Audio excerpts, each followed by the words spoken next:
joven Sammy entra a la iglesia de su padre con una cicatriz en el rostro y solo un fragmento de su guitarra en la mano. Es Mississippi en 1932. Su padre, alterado, predica con intensidad e intenta obligarlo a jurar que abandonará la música y esos caminos pecaminosos. Pero Sammy no suelta su guitarra. Retrocedemos al día anterior. La comunidad se prepara para ir a los campos de algodón. Sammy termina temprano su trabajo y vuelve a casa llevando un poco de alegría bajo ese techo humilde. Conocemos también a los gemelos afroamericanos Smoke y Stack. Se reúnen con Hogwood, un hombre blanco, para comprar un viejo aserradero. Al principio no los toma en serio hasta que muestran sus armas. Cierran el trato y le advierten que no quieren verlo a él ni a sus amigos del clan cerca de su propiedad. Hogwood responde que el clan ya no existe. Más tarde, Sammy va a la iglesia. Su padre dice que llevó la guitarra para que lo ayude con el sermón, pero Sammy apenas lee unas líneas antes de tomarla y anunciar que debe irse. El pastor le reprocha que prefiera tocar para borrachos antes que quedarse en la casa del Señor. Sammy promete asistir al servicio de la mañana.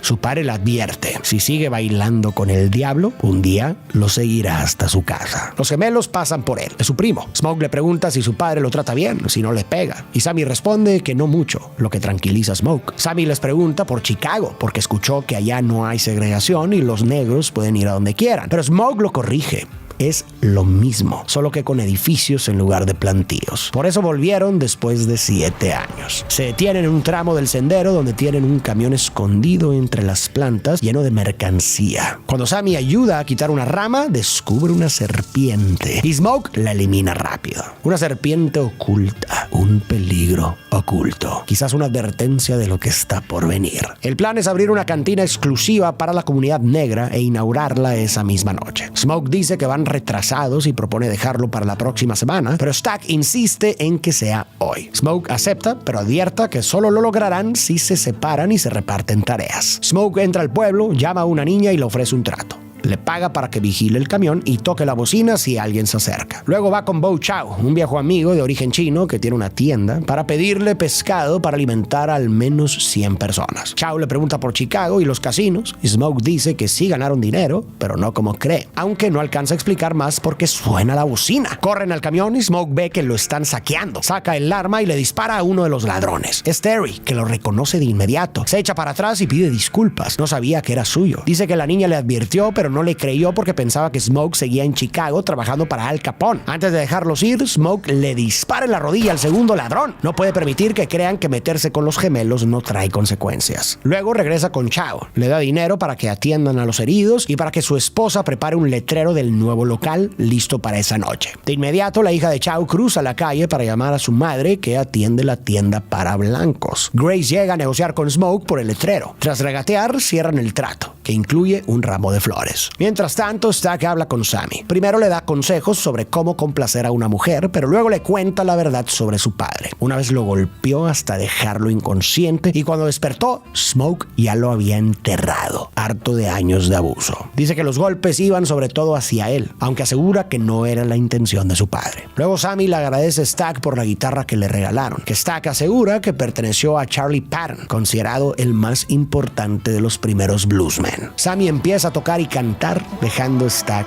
impresionado. Más tarde buscan músicos para esa noche y en una estación encuentran a Delta Slim, que toca la armónica por propinas. Stack presenta a Sammy como un gran músico de blues, pero Delta se burla. Stack le ofrece $20 por tocar el piano en la cantina, pero Delta responde que esa noche tocará en Messengers, como todos los sábados. Duda que el club de los gemelos funcione y no quiere arriesgar un empleo estable de 10 años por su sueño. En Messengers toca y bebe todo el licor de maíz que puede. Dice que un pecador como él no necesita más. Conmovido, Stack le ofrece una cerveza irlandesa de Chicago y poco a poco lo convence. $40 por noche y toda la cerveza que quiera. Eso basta para que Delta acepte. Samuel y Delta Slim tocan frente al público mientras Stack anuncia la inauguración del nuevo bar, el Club Juke, esa misma noche. Poco después, Sammy ve entre la multitud a Pearline, una cantante. Espera verla más tarde, pero ella no confirma si irá. De pronto aparece Mary, una mujer blanca dolida porque Stack desapareció tras decirle que la amaba. Explica que está en el pueblo por el funeral de su madre y le duele que los gemelos no asistieran, sobre todo después de que ella los cuidó como hijos. Supone que su amor duró solo mientras obtuvieron algo. Stack, sin mirarla a los ojos, admite que tiene razón. Para él solo significaba comida y una cama caliente. Me parece que vale la pena detenernos aquí para aportar un poco de contexto histórico sobre lo que estaba ocurriendo ocurriendo en esta época, porque eso nos va a ayudar a entender mucho mejor tanto la película como a sus personajes. La historia se sitúa en 1932 en Mississippi, un estado del sur de Estados Unidos donde la vida para las comunidades negras era especialmente dura debido a las leyes Jim Crow. Estas normas exigían la separación racial en prácticamente todos los espacios públicos: escuelas, transporte, restaurantes, hoteles, baños, fuentes de agua y hasta vecindarios. Y las instalaciones destinadas a la población afroamericana eran casi siempre inferiores. Y las oportunidades laborales estaban limitadas a trabajos mal pagados que mantenían a muchas familias atrapadas en la pobreza. La película retrata esa segregación, por ejemplo, con los comercios separados. Décadas después, cuando Estados Unidos entró en la Primera Guerra Mundial en 1917, cientos de miles de afroamericanos sirvieron en el ejército. Muchos regresaron esperando mayor respeto y oportunidades, pero se toparon con lo mismo, e incluso con un aumento de violencia racial. Entre 1915 y 1930 ocurrió la gran migración. Millones dejaron el sur y se fueron a ciudades del medio oeste o del norte, como Chicago, buscando escapar de la pobreza y la discriminación. Allá podían conseguir trabajo en los mataderos, en los ferrocarriles o en la industria y ganar un salario digno. Pero conforme llegaron, las ciudades también se segregaron. No porque la ley lo exigiera, como era el caso del sur, de hecho en el norte la ley decía lo contrario, sino en la práctica, tal y como se lo dijo Stack a Sammy. En ese panorama, para algunos veteranos, el crimen organizado fue una salida pragmática. Su entrenamiento y disciplina militar los hacía valiosos en un mundo criminal que estaba en pleno auge. En 1932, el país atravesaba la Gran Depresión, desempleo masivo y familias sobreviviendo apenas. Al mismo tiempo, la ley seca seguía vigente. No sería derogada hasta el año siguiente, lo que alimentó el contrabando, los bares clandestinos y el crecimiento del crimen organizado. En ese mundo, la mafia italiana y también redes irlandesas y judías consolidaron poder, y algunos afroamericanos fueron reclutados como conductores, guardaespaldas o ejecutores. Y con el tiempo, esa experiencia también abrió el camino para organizaciones criminales negras más independientes. Con este contexto entendemos mejor a los gemelos y cómo llegaron hasta aquí. Regresaron de la Primera Guerra Mundial esperando respeto y mejores oportunidades, pero se toparon con lo mismo. Migraron al norte buscando otra vida y tampoco fue muy diferente. Entonces el crimen apareció como salida. Incluso su ropa nos da pistas de los grupos con los que se movieron. Stack con fedora y traje a rayas, más asociado al imaginario italiano. Smoke con gorra tipo newsboy y tweed, más ligado al irlandés. Además, en 1931 encarcelaron a Al Capone y el equilibrio criminal en ciudades como Chicago se sacudió. Es plausible que Smoke y Stack aprovecharan esa transición para robar lo que pudieron y volver al sur con la intención de construir algo propio, y eso se ve en su plan de abrir el joint.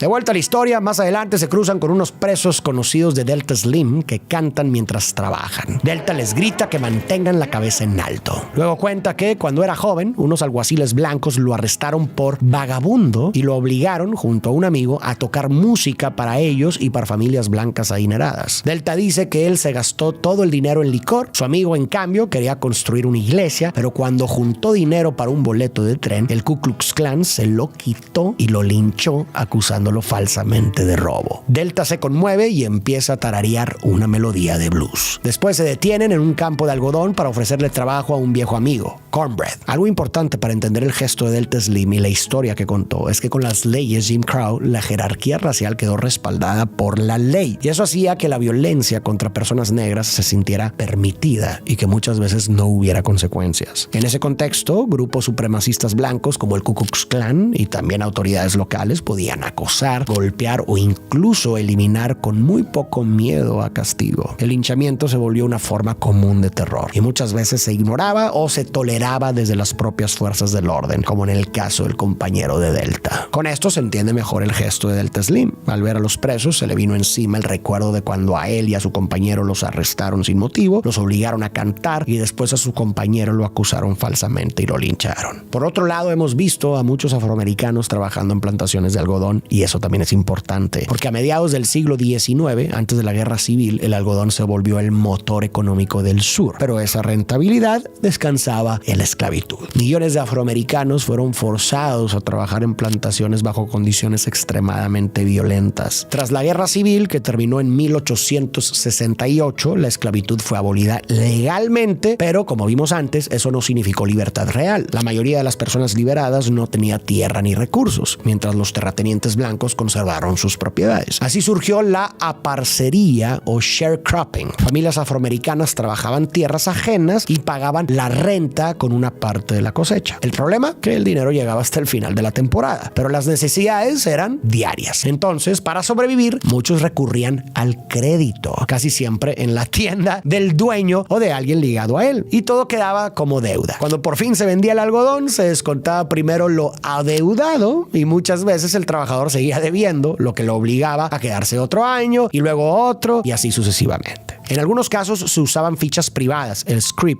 o moneda de plantación, que también vamos a ver en la película, pero solo podían gastarse en la tienda del propietario, así que el sistema los mantenía atrapados sin forma real de ahorrar o salir de ahí. Ahora, que la familia Chow, unos chinoamericanos, administre la tienda tampoco es casual. Después de la Guerra Civil llegaron inmigrantes chinos a zonas del sur como el delta del Mississippi. Muchos fueron llevados primero a trabajar en el campo y también fueron marginados. No eran aceptados en el mundo blanco, pero tampoco eran tratados igual que los negros. El sistema los colocó en un lugar intermedio, por encima de la comunidad negra en ciertas reglas sociales, pero siempre por debajo del poder blanco. Esa posición intermedia hizo que con el tiempo muchos se movieran a los pueblos y tuvieran más facilidades para abrir pequeñas tiendas que en la práctica atendían sobre todo a clientes negros, como vemos en la película. El detalle es que ese arreglo a menudo sacaba el dinero de la comunidad negra sin generar poder o propiedad local, dejando a muchos residentes negros en un rol constante de consumidores y atrapados en la pobreza. Mientras tanto, Smoke deja flores en la tumba de su hija. Annie, la madre, le pregunta por qué volvió. Él habla de la cantina, pero ella sospecha que robaron para lograrlo. Annie es hechicera hoodoo y herbolaria. Smoke dice que ha recorrido el mundo, ha visto hombres morir de formas inimaginables y nunca vio raíces, demonios ni magia. Solo vio poder y asegura que solo el dinero lo consigue. Ella lo llama tonto. Con toda la guerra y lo que hizo en Chicago, volvió sano y salvo. Para ella fueron sus oraciones y las raíces que le enseñó su abuela lo que protegió a los gemelos. Smoke pregunta por qué esas oraciones no salvaron a su hija. Annie, conmovida, responde que no lo sabe, pero con él funcionaron. Annie bendice su amuleto, una bolsa de mojo, y Smoke le ofrece trabajar en la cocina de la cantina esa noche. Confiesa que aún le duele volver, pero que la ama y la extraña. Se reconectan, se besan y tienen intimidad. El hoodoo es una tradición espiritual afroamericana con raíces en prácticas de África Occidental y Central que llegaron a América con las personas esclavizadas. Con el tiempo, esas prácticas se mezclaron con elementos del cristianismo y también con influencias indígenas y europeas. Así que el hecho de que Annie esté relacionada con el hoodoo es una forma de mostrar algo propio que sobrevivió, incluso después de que esas prácticas fueran prohibidas y se les impusiera otra religión. Y la resistencia cultural es uno de los temas más importantes de la película, así que tenlo presente. De pronto, un irlandés llamado Remick llega herido a la casa de John y Bert, miembros del Ku Klux Klan. Dice que los Choctaws se llevaron a su esposa e intentaron eliminarlo. Lo dejan entrar. Poco después, unos nativos preguntan por un hombre peligroso. Joan niega haberlo visto, pero Chayton le advierte que no es quien parece. Joan entra y encuentra a Remick con el rostro ensangrentado y colmillos afilados. Su esposo yace en el suelo con el cuello herido y luego se levanta con los mismos colmillos y una mirada aterradora. Mientras tanto, en la cantina la inauguración comienza. La comunidad llega a beber y celebrar. Hay descuentos para que todos se sientan bienvenidos. Perlin asiste. Delta Slim toca el piano, Annie sirve bebidas, Cornbread vigila la entrada y los gemelos supervisan. Un hombre pide licor de maíz con solo 30 centavos y ofrece créditos de plantación. Stack las toma y le da la bebida. Pero Smoke reprende a su hermano. No es caridad, hay que pedir solo efectivo. Stack responde que ese anciano trabajó duro por esos créditos y que todos allí hicieron lo mismo. Si quieren que el negocio funcione, deben hacerlos sentir queridos. Smoke insiste en que eso es malo para los negocios. Cornbread le niega la entrada a una mujer blanca hasta reconocer que es Mary. La abraza y la deja pasar. Sammy habla con Perlin, quien duda que sea primo de los gemelos porque le parece un muchacho bueno. Él le asegura que no es tan inocente como parece.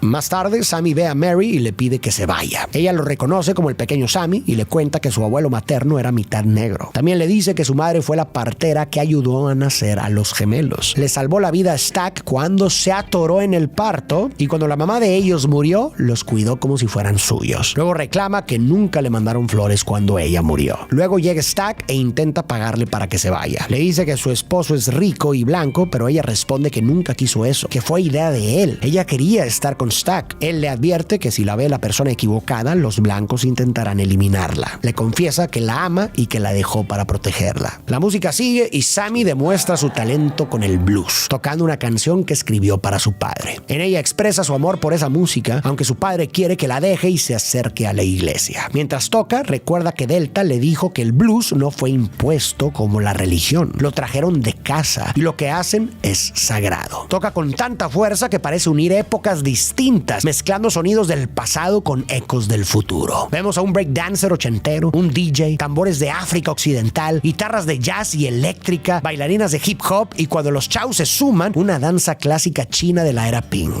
Que la música conecte pasado y futuro me parece una representación de cómo es un vehículo de historia y cultura y cómo la gran música resiste el tiempo y transmite esas historias a nuevas generaciones. Cuando la música alcanza su punto más intenso, parece como si el techo estuviera ardiendo. Una referencia a The Roof is on Fire, expresión coloquial afroamericana que alude al momento más vibrante y eufórico de una fiesta en casa. Otro tema absolutamente central en la película es el blues. De hecho, el blues es uno de los ejes simbólicos de toda la historia. Así que para entender lo que está en juego en la película, es imprescindible entender qué es el blues y qué ha significado históricamente. El blues es un género musical que se originó en el sur profundo de Estados Unidos a finales del siglo XIX. Comenzó como música vocal y cantos de trabajo, tradiciones desarrolladas por personas esclavizadas para sobrellevar el trabajo forzado y el sufrimiento. Como hemos visto en la película y como ya hemos comentado, el periodo posterior a la guerra civil fue bastante duro para la población negra. Era una época de linchamientos, trabajo agotador en los campos de algodón, pobreza y segregación bajo las leyes Jim Crow. Durante mucho tiempo, el único espacio relativamente seguro donde la comunidad afroamericana podía reunirse era la iglesia. La música era de lo poco que realmente tenían. Los espirituales y los himnos eran una forma de sostener la fe y la esperanza. Pero con el tiempo surgió una necesidad de no solo alabar a Dios, sino de contar sus propias historias. Así, sobre la misma base musical de los himnos y los espirituales que se cantaban en la iglesia, empezaron a surgir canciones que hablaban de pobreza, del trabajo en los campos, de la opresión y de las dificultades de la vida cotidiana. El blues era una forma de soportar la vida dura de sol a sol, una forma de resistir emocionalmente, de procesar y sobrevivir al dolor. Muchos testimonios recuerdan cómo personas negras mayores empezaban a tararear una melodía de blues cuando estaban tan conmovidas que estaban a punto de llorar. Eso lo reflejó la escena en la que Delta Slim vio a los reos y recordó el linchamiento. Los juke joints se convirtieron en los lugares del blues. Solían estar en edificios viejos, ya muy deteriorados, estructuras gastadas, remandadas y adaptadas para funcionar como club, como vemos en la película. Cuando terminaba la jornada, muchos esperaban el fin de semana para beber, bailar y perderse en el blues. Una noche en la que se sentían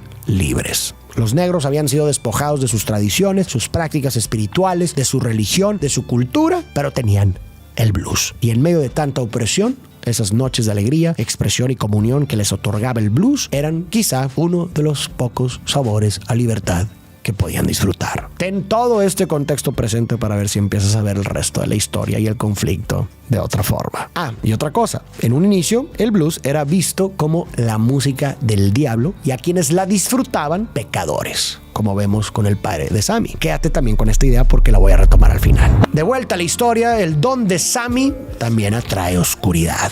Los vampiros recién creados por Remick, John y Bert, se acercan a la cantina fingiendo ser personas normales. Después, Sammy se aparta con Pearline a un cuarto y tienen intimidad. En otro lugar, Smoke le entrega a Stack las cuentas de la noche pagadas con moneda de plantación y dólares y le advierte que en 2 meses se quedarán sin efectivo. En ese momento los llaman a la entrada. Remick, John y Bert quieren pasar. Dicen que escucharon la voz de Sammy y que es hermosa. Smoke les pregunta si son del clan, pero Remick dice que creen en la igualdad y en la música. Aseguran que solo vinieron a tocar, gastar dinero y divertirse. Y lo demuestran cantando Pig Poor Robin Clean, que Stack disfruta. Aún así, Smoke les niega la entrada. Esto es una cantina de blues. Después, Stack pregunta, ¿y si de verdad venían a cantar? Pero Smoke le responde que si alguien los pisa o les derrama algo, sería un problema mucho más grande que solo una pelea. Adentro, Sammy le agradece a Smoke porque los gemelos le regalaron la guitarra y organizaron todo. Le confiesa que se irá de casa, quizá a Chicago. Smoke le dice a Sammy que si quiere predicar que lo haga. haga. Si quiere música, que sea religiosa. Si quiere irse, que se vaya a Mount Bayou, un pueblo en Mississippi fundado por esclavos libres, y deje que los gemelos se encarguen del resto. Sammy se niega. Smoke le advierte que disfrute la noche porque será la última y que si toca en una cantina, lo eliminará. Sammy responde que se irá como ellos y que si eso es un problema, que lo elimine ahora. Esta ciudad es refugio para los afroamericanos como Mount Bayou sí existieron. Después de la guerra civil, algunas comunidades negras intentaron construir lugares propios para escapar en la medida de lo posible de la violencia racial y de las leyes de Jim Crow. Mount Bayou, el pueblo que mencionó Smoke, fue uno de esos casos. Una comunidad negra bastante autosuficiente y con control político y económico local. Ahora, ya hablamos del contexto histórico en el que crecieron los gemelos, pero ahora vale la pena mirar sus personalidades y sus diferencias porque claramente no son iguales. Se nota que Smoke es el líder y el protector, y yo creo que eso se acomodó desde muy temprano. Stack fue el que se quedó atorado durante el parto y da la impresión de que el padre lo culpó por la muerte de su esposa. Por eso le pegaba más a él. Y ahí se entiende por qué Smoke asumió ese rol con su hermano. Lo vemos claro en que Smoke terminó eliminando a su padre después de que dejó inconsciente a Stack. Y esa forma de ser después se le quedó. Smoke protege a los suyos. Por ejemplo, fue él quien le preguntó a Sammy si su papá lo maltrataba. También fue él quien intentó, como acabamos de ver, disuadirlo de irse a Chicago y de perseguir una vida como músico. No porque no creyera en él, sino porque quería para él una vida más segura. Incluso Smoke fue el que se mostró más renuente a permitir la entrada de blancos al negocio. Desde ahí también se puede dimensionar cuánto le pegó la muerte de su bebé. No pudo protegerla. Para alguien que construyó su identidad alrededor de cuidar a los suyos, el dolor es inconmensurable. Sumado al contexto histórico que ya mencionamos, eso ayuda a entender por qué decidió irse. Tal vez por esa misma actitud protectora es que Smoke es más mesurado y reflexivo. Prefiere pensar con calma antes de actuar, calcular riesgos. En contraste, Stack es más impulsivo y apasionado. Smoke quería esperar una semana antes de abrir, mientras Stack quería hacerlo esa misma noche. Smoke no quería aceptar créditos de plantación porque afectaban el negocio, mientras Stack se dejó llevar más por el momento, por lo emocional, y quiso aceptarlos. Incluso los colores que visten pueden reforzar esa diferencia. Stack en rojo, más volátil; Smoke en azul, más frío y contenido. En otro lugar, Stack se preocupa porque están perdiendo dinero con los créditos de plantaciones. Mary se ofrece a buscar a los blancos. Sabe que los gemelos robaron toda esa mercancía a irlandeses e italianos, haciéndolos culparse entre ellos, y necesitarán más efectivo cuando lo descubran. Va a buscarlos y Remick le muestra monedas de oro. Percibe su dolor, le promete salvarla. Sus ojos se vuelven rojos y le salen colmillos. Ella intenta huir, pero la alcanza. Mary regresa a la cantina fingiendo normalidad. Seduce a Stack y lo lleva a un lugar privado. Afuera, Cornbread escucha voces y siente que lo observan. Adentro, Smoke encuentra a su hermano ensangrentado mientras Mary lo muerde. Stack le dispara varias veces, pero ella se levanta como si nada. Dice que los matarán a todos y huye. Stack muere en brazos de Smoke. Delta Slim da por terminada la fiesta y los asistentes se van. Annie deduce que no es algo humano. Encierran el cadáver en la habitación. Cornbread regresa extraño. Pide que lo dejen entrar. Annie sospecha. Si necesitara entrar, simplemente lo haría. Cuando Smoke intenta pagarle, Cornbread muestra colmillos e intenta morderlo. Smoke le dispara y logran encerrarse. Entonces Stack se reanima y pide que le abran. Annie intenta hacerle ver a Smoke que ya no es su hermano. Stack tumba la puerta, pero Annie le lanza ajo en vinagre, lo hiere y él huye. Annie explica que se están enfrentando a vampiros. El alma se queda atrapada en el cuerpo. No puede reunirse con sus antepasados y quedan condenados a vivir aquí, rodeados de odio sin sentir el calor de la amanecer. Lo único que pueden hacer es liberar su espíritu de la maldición, matarlos uno por uno, con luz del sol o una estaca en el corazón. Smoke no entiende por qué pasa esto. Sammy se culpa. Su papá le dijo que el diablo vendría por su música, pero Delta lo calma y le dice que primero tendrán que pasar por él. Afuera, Remick canta Rocky Road to Dublin mientras los demás, ya convertidos en vampiros, bailan al ritmo irlandés. Ven a Bo Chow, ya transformado, a acercarse para intentar convencer a Grace de irse con él. Remick se acerca y les ofrece una salida. El mundo ya los dio por muertos. Aquí no pueden construir nada ni tener hermandad, pero con él podrían hacerlo para siempre. Les explica que ahora sabe todo lo que saben sus convertidos y amenaza a Grace. Si no lo invita a entrar, irán por su hija. Dice que vino por Sammy porque lo sintió. Está atrapado, extraña a su gente y el don de Sammy puede traer a los muertos. Les pide que se lo entreguen a cambio de dejar vivos a los demás. Pero Delta Slim se lo deja claro. Sammy es nuestro. Pertenece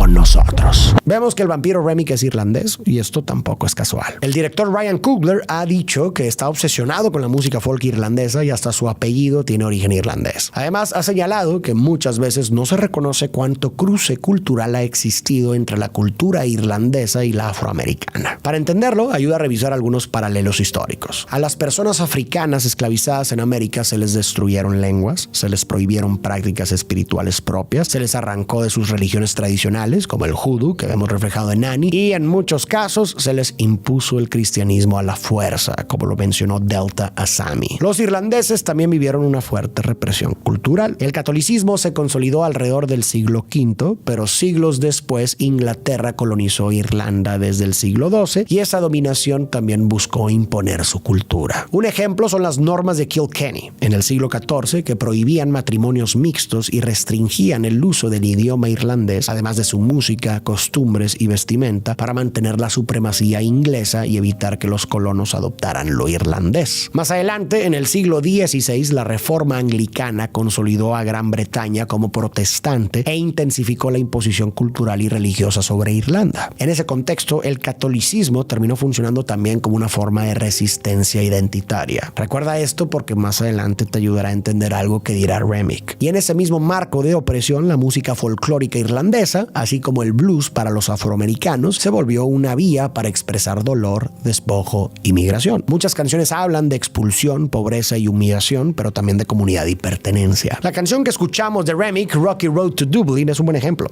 Narra la historia de un protagonista que abandona su hogar y enfrenta maltrato y burlas en su recorrido, especialmente cuando llega a Liverpool, donde se ríen de él por ser irlandés. Sin embargo, la canción también muestra que finalmente encuentra apoyo entre otros irlandeses y logra regresar. De esta forma podemos entender mejor el cruce cultural que el director mencionó entre lo irlandés y lo afroamericano. Dos historias distintas, pero atravesadas por experiencias de opresión cultural y por el uso de la música como forma de conservar identidad y expresar dolor. Pero también nos ayuda a entender mejor a Remick. Al venir de Irlanda y provenir de una época muy anterior a las categorías raciales modernas, no opera desde una lógica racista. De hecho, nunca usa insultos raciales e incluso afirma que irá contra el clan. Su conflicto no se plantea en términos de supremacía racial. Lo que vemos en él es otra cosa. Es un ser antiquísimo, atrapado en su condición de vampiro, que extraña a su gente y su mundo perdido. La canción Rocky Road to Dublin también parece indicarnos esa añoranza de volver con los suyos. Y por eso se interesó en Sammy. A través de su talento podría traer de vuelta a sus ancestros. Habiendo atravesado imposición cultural y discriminación, Remick sabía qué ofrecerle a una comunidad oprimida. Un mundo sin dolor ni opresión, de amor y pertenencia. Una promesa de liberación, pero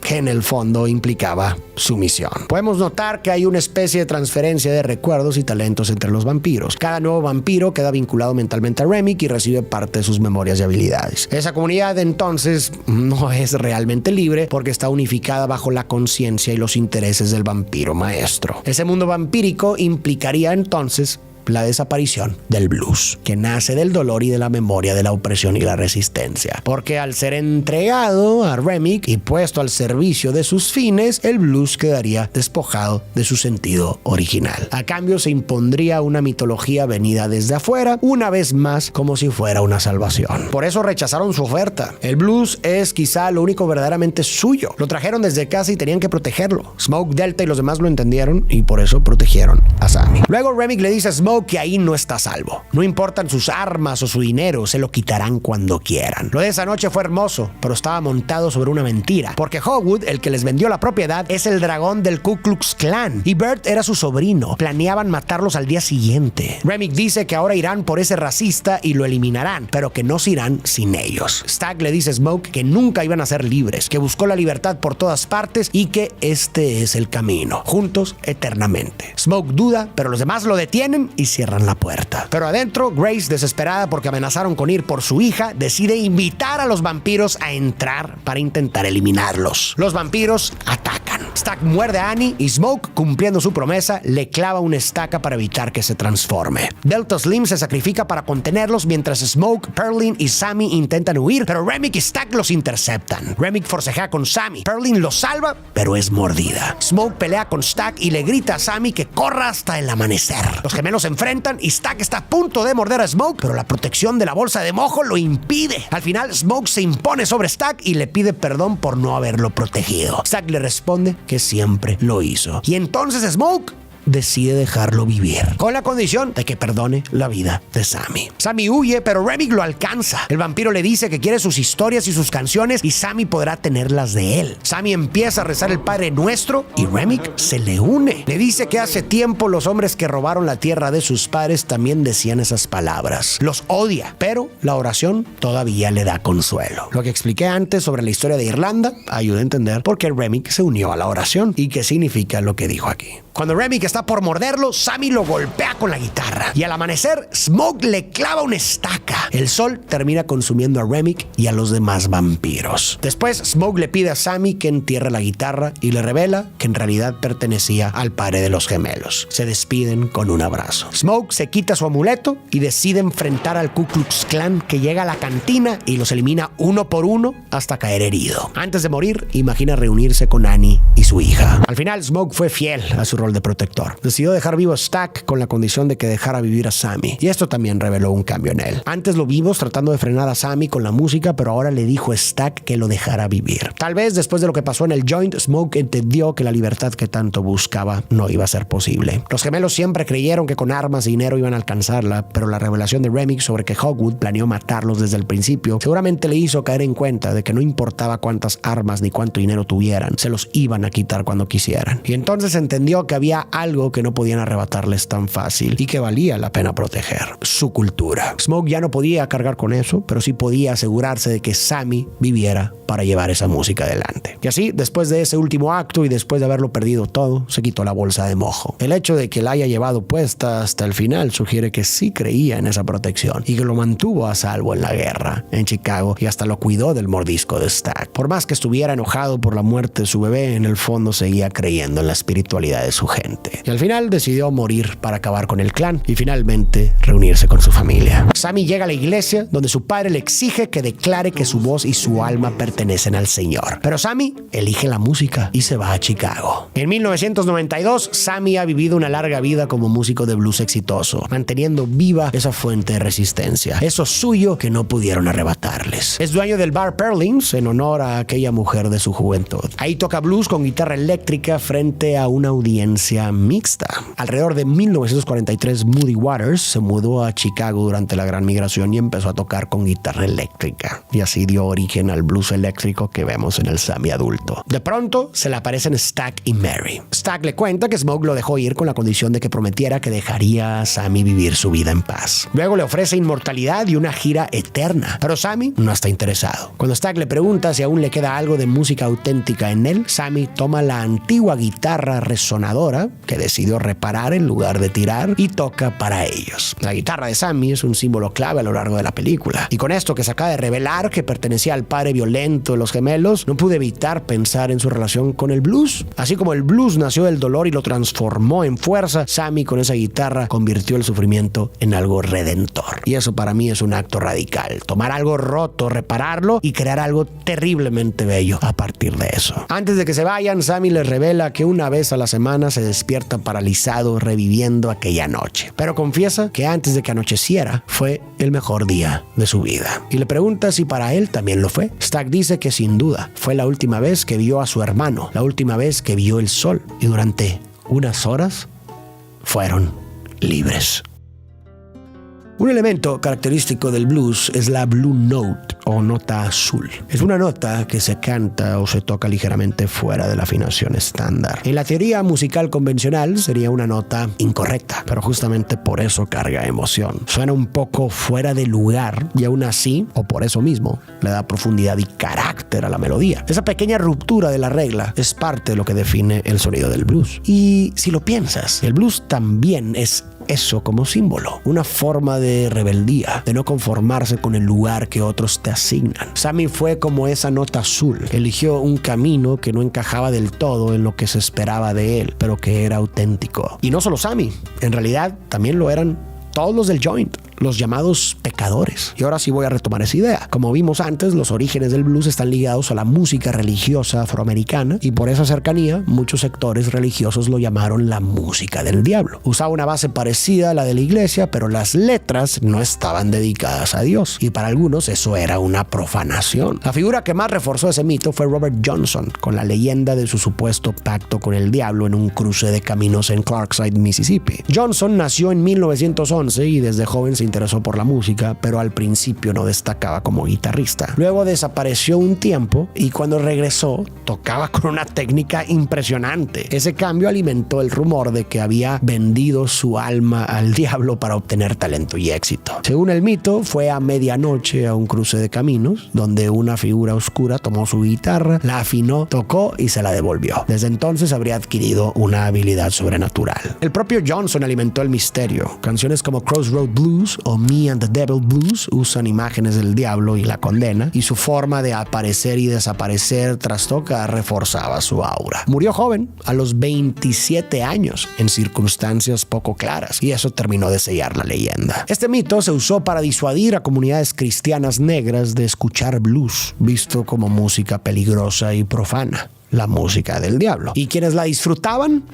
Pecadores. De esta forma entendemos que la gente del joint eran los pecadores, pero después de ver la película y entender el contexto, podemos darle la vuelta al significado, quitarle esa marca de condena y vergüenza y leerla como resistencia. Fueron pecadores porque desobedecieron mandamientos impuestos desde afuera, porque no aceptaron ser definidos por otros y se aferraron a algo propio, algo que podía parecer fuera de lugar, como la nota azul, pero que les pertenecía, algo verdaderamente suyo. En un mundo que constantemente jugaba en su contra, se negaron a la sumisión. Se reunían para beber, bailar, contar historias y perderse en los ritmos del blues. Y por unas cuantas horas de la noche eran verdaderamente libres.